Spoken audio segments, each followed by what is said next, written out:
Apparently, 70% of the writers now are women, especially cisgender white women. And I also have to assume that out of those 30% of men that are writers, many of them must be homosexuals. They must enjoy the butfuk because they can't really say no to them, right? Because that's discrimination. To a cisgender straight white man, they can say no, because, like, where is he going to get advocacy from? The KKK? Like, let's be honest. But, my goodness, I've noticed that the New York Times has tackled this problem.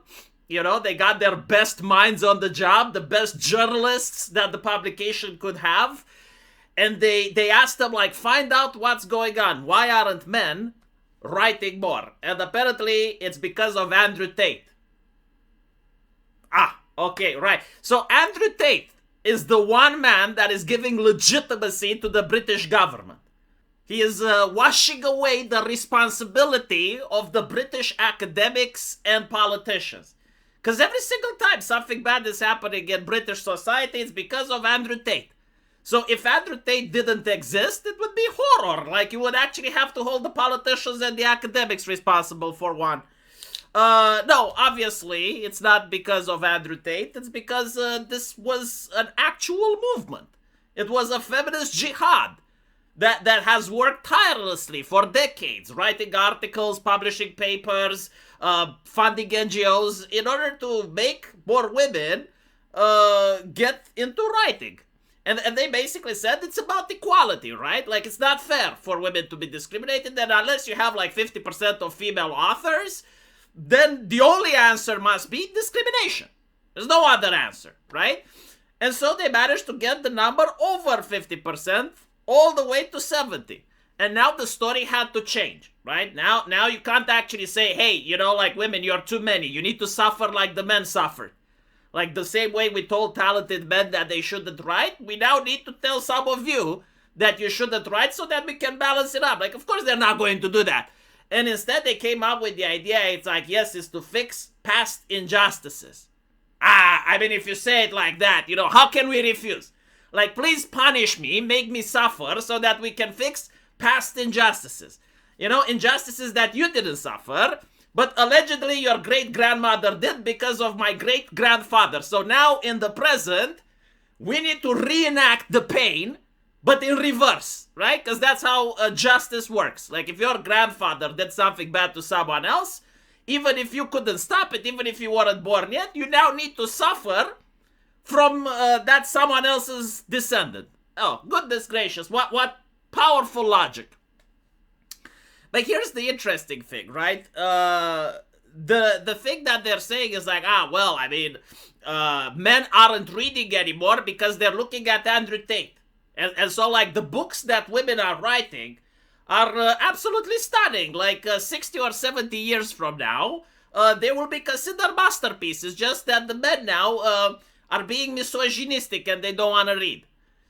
And so I gotta scroll down a little bit and show you this, you know, like, am I being misogynistic if I don't want to read this? I don't think I'm misogynistic, you know, the thing is, like, I don't even mind. Like, I like monster girls. Like, it's fine, you know? Like, women can like their shit as well. But I keep it to yourselves, right? Like, I don't stuff my succubus monster girl in front of you, right? So you don't stuff your shit in front of me. Like, I thought this is an understanding that people have, you know? Like, the stuff you're into is the stuff you're into. The stuff I'm into is the stuff I'm into. You stay over there, I stay over here, right? We don't interact. But apparently no, like, apparently now the women want me to read that shit so that they can have more money to write more of that shit. They're not going to read my Monster Girl smut, by the way, which I found also very interesting. There is another reason why men aren't writing. The type of thing that men write, women find absolutely abhorrent and disgusting. And I'm looking especially at feminized Britain, where a lot of men have imported feminine values. And if George R.R. Martin, for example, was to publish his book right now, nobody would want to touch it.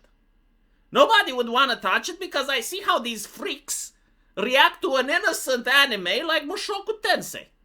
Oh my god, oh, Mushoku Tensei, oh, it's going to collapse British civilization. Good! Good, I hope it fucking does already. Then you can have 50% men writing, right? Because all the past injustices would be over. Like British society gone, we can start anew. And then, but Mushoku Tensei, right? What do they get upset about Mushoku Tensei? Pedophilia and incest, which is probably like a couple of minutes in the whole anime that's like hundreds of hours long. Okay, let's look at Game of Thrones. Do we have pedophilia? Yes. Yes, you have in A Song in Ice and Fire many chapters.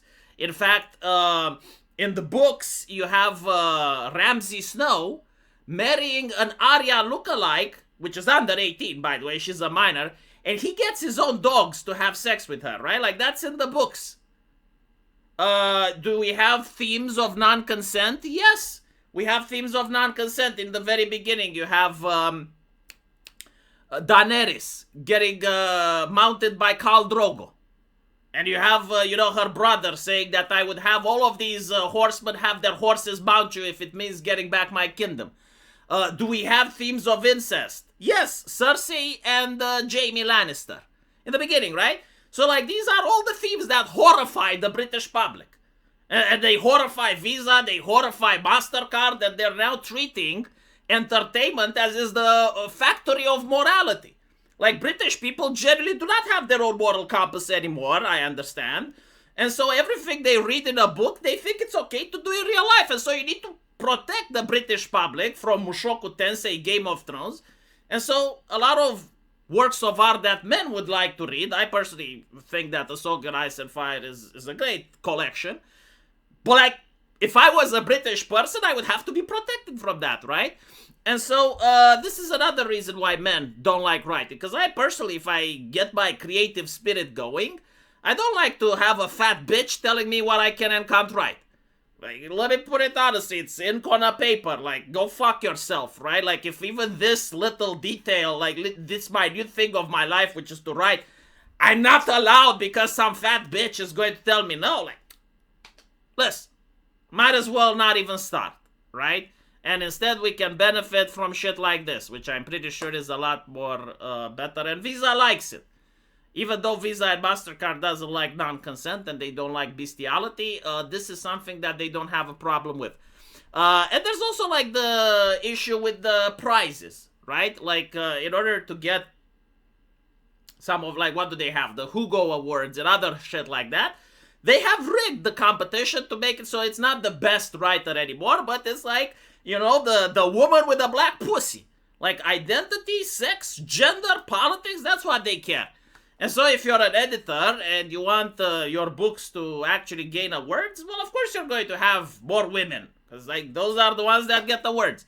And women are also above criticism. Like if you had a guy writing shit like this and you had like a snake lady or some shit like that with big tits, like trying to force herself on the hero, oh my goodness, Visa and MasterCard would have a fit, right? Because it's a man that does it. It's disgusting, it's disturbing. Like, men have the male gaze. But if it's a woman that does it, oh, well, that's a little bit edgy, she's being a little bit naughty. And so, of course, if you have a culture that is putting the problem like that, you're going to end up with most men that don't even want to write. The reality, by the way, is that if you actually look in Europe, so you go out from the current mental trauma that I suppose the Anglosphere is suffering, and you go to Poland, you go to Hungary, you will see that there are a lot of great male writers today. And you can read them. But until the UK manages to get over their pussification, which I guess will happen once Andrew Tate passes away, right? Because then they would have no more cope. Until then, we're going to get more of this. Hopefully you enjoy top British literature. What can I say? Let me know what you guys think. And as usual, we'll see each other in the comment section. Take care.